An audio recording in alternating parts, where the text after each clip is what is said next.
Welcome to the new start of Prahar IAS, that is UPSC Prelims Practice Daily Quiz, in which we will discuss some important questions from the prelims point of view. तो आइए शुरू करते हैं। और इस video के description में मैं पीडीएफ लिंक डाल दिया हूँ, तो आप उसको डाउनलोड करके भी देख सकते हैं। तो without wasting any time let's started. Moving further to our first question, consider the following statement. First, it is an inactive state resembling deep sleep.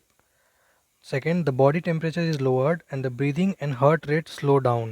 Third, it can be seen in polar bears, rodents, and bats. Now see, the above statement most appropriately describe which of the following biological process. Now you have the option. First one is estivation, second one is sexual dimorphism, third one is chromism, and fourth one is hibernation. अब आइए फिर से हम question की ओर चलते हैं। तो इसमें देखना ये है कि कोई ऐसा स्टेट होता है जिसमें कि डीप स्लीप में कोई एनिमल्स या कोई ऑर्गेनिज्म चले जाते हैं। उसी में ऐसा भी होता है कि बॉडी का टेम्परेचर जो है तो बहुत ही कम हो जाता है और ब्रीदिंग और हार्ट रेट भी स्लो डाउन हो जाता है। थर्ड स्टेटमेंट है कि ये ज़्यादातर देखने को मिलता है पोलर बियर्स में, रोडेंट्स में एंड बैट्स में। तो फिर हम ऑप्शन की ओर आते हैं। तो हमारा करेक्ट आंसर हो जाएगा डी। तो हाइबरनेशन में क्या होता है कि hibernation means winter sleep and aestivation means summer sleep. तो एक ट्रिक है याद करने का, HWAS। Aestivation means summer sleep, hibernation means winter sleep. तो वैसे कुछ ऑर्गेनिज्म जो होते हैं जो विंटर स्लीप करते हैं उनको हाइबरनेशन बोला जाता है। आइए कुछ और जानते हैं इसके बारे में। तो hibernation is an inactive state resembling deep sleep in which certain animals living in cold climate pass the winter. In hibernation, the body temperature is lowered and breathing and heart rate also slow down. तो इसमें क्या होता है कि body का temperature, breathing and heart rate तीनों slow down होते हैं, मतलब बॉडी का कोई मेटाबॉलिज्म होता नहीं है। It protect the animal from cold and reduces the need for food during the season when food is square. अब ऑर्गेनिज्म ऐसा इसलिए करते हैं, कुछ कुछ सीज़न में उनको फूड अच्छे से मिल नहीं पाता है, तो उस फूड स्केयर से बचने के लिए बॉडी के मेटाबॉलिज्म को एकदम रोक लेते हैं वो, जिससे उनका ब्रीदिंग हार्ट रेट सब डाउन हो जाता है। और ज़्यादातर ये पोलर बियर्स, रोडेंट, बैट्स इन सब में देखने को मिलता है। Recently new research in zebra fish has demonstrated how induced hibernation और torpor may protect humans from the element of space, specially radiation during a space flight.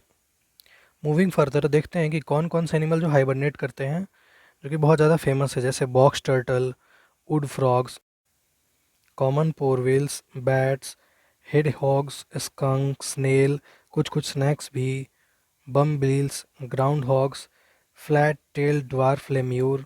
तो ये सब हाइबरनेशन शो करते हैं। Now come to the second question.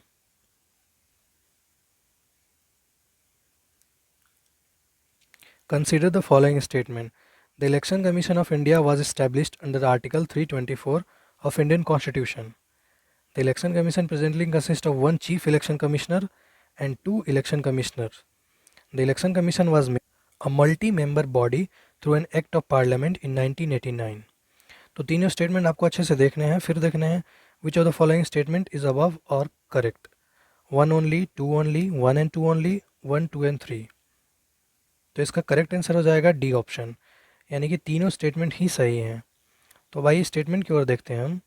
The election commission of India established under article 324 is absolutely correct. आपको पता होगा कि election commission जो होता है वो आर्टिकल 324 टू आर्टिकल 329 तक होता है हमारे कॉन्स्टिट्यूशन में। और ये जो इलेक्शन कमीशन होता है वो ऑटोनोमस कॉन्स्टिट्यूशनल अथॉरिटी होता है, जो कि यूनियन और स्टेट में इलेक्शन के प्रोसेस को एडमिनिस्टर करता है। The body administer election to the Lok Sabha, Rajya Sabha, state legislative assembly and the office of president and vice president in country. तो यहाँ ध्यान देना है कि इलेक्शन कमीशन जो है सेंटर का, वो Lok Sabha, Rajya Sabha, state legislative assembly, office of president and vice president के इलेक्शन को देखता है। और वहीं पे स्टेट इलेक्शन कमीशन जो है वो पंचायती राज और म्यूनसिपैलिटी से रिलेटेड इलेक्शन को देखता है। The election commission was established according to the constitution on 25 January of 1950। तो एक फैक्ट है कि 25 जनवरी 1950 को इलेक्शन कमीशन का इस्टेब्लिशमेंट हुआ था। Part 15 of the Indian constitution deal with election establishes a commission for this matter. जैसा कि मैंने पहले बताया, आर्टिकल 324 से 329 जो कॉन्स्टिट्यूशन में है वो power, function, tenure, eligibility etcetera जो डील करता है कमीशन के और उसके मेंबर्स के बारे में बताता है। Article 324 provides for the appointment of election commission to superintend, direct and control the election. Hence first statement is very correct. Now see, originally the commission had only one election commission, but after the election commissioner amendment act 1989 it has been made a multi-member body. Hence statement 3 is also correct. तो सबसे पहले में जो थे वो election commission में सिर्फ एक मेंबर यानी कि हेड होते थे। फिर बाद में जैसे जैसे वोट देने का एज 21 से 18 हो गया राजीव गांधी के टाइम में, तो उसके बाद फिर इलेक्शन कमीशन में बर्डन बढ़ने लगा, तो फिर दो और मेंबर बने एक एक्ट के थ्रू 1989 में जो पास हुआ था। The commission presently consist of one chief election commission and two other election commissioner. Hence two statement is also correct. The secretariat of commission is located in new Delhi, so always remember. Now come to the next question. Agalega Island has been recently in news. It features India's agreement with which of the following countries in the Indian Ocean?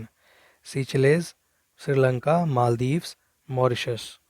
तो इसका correct answer आप comment में बता सकते हैं।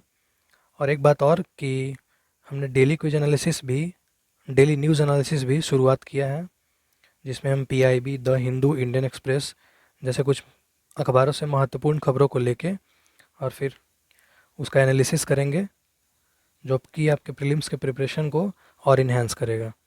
सो इसका correct answer हो जाएगा मॉरिशस यानी D.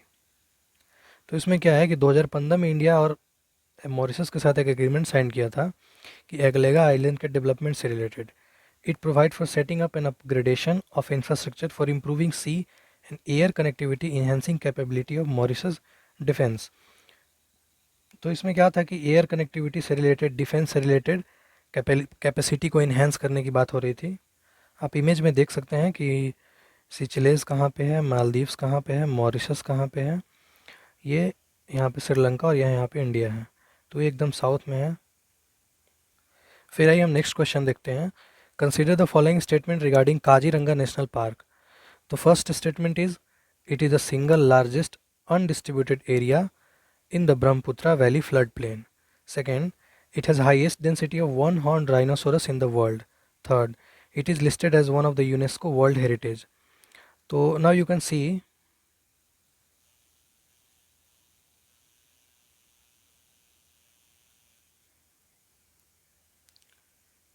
which of the following statement is correct. 1 and 2 only, 1 and 3 only, 2 and 3 only, 1, 2 and 3. तो इसका करेक्ट स्टेटमेंट हो जाएगा 1 and 3 is right. So it has not the highest density of one-horned rhinoceros in the world. Remember this word. अब आइए कुछ देखते हैं Kaziranga national park के बारे में। So it is located in the state of Assam and cover 42,996 hectare of area.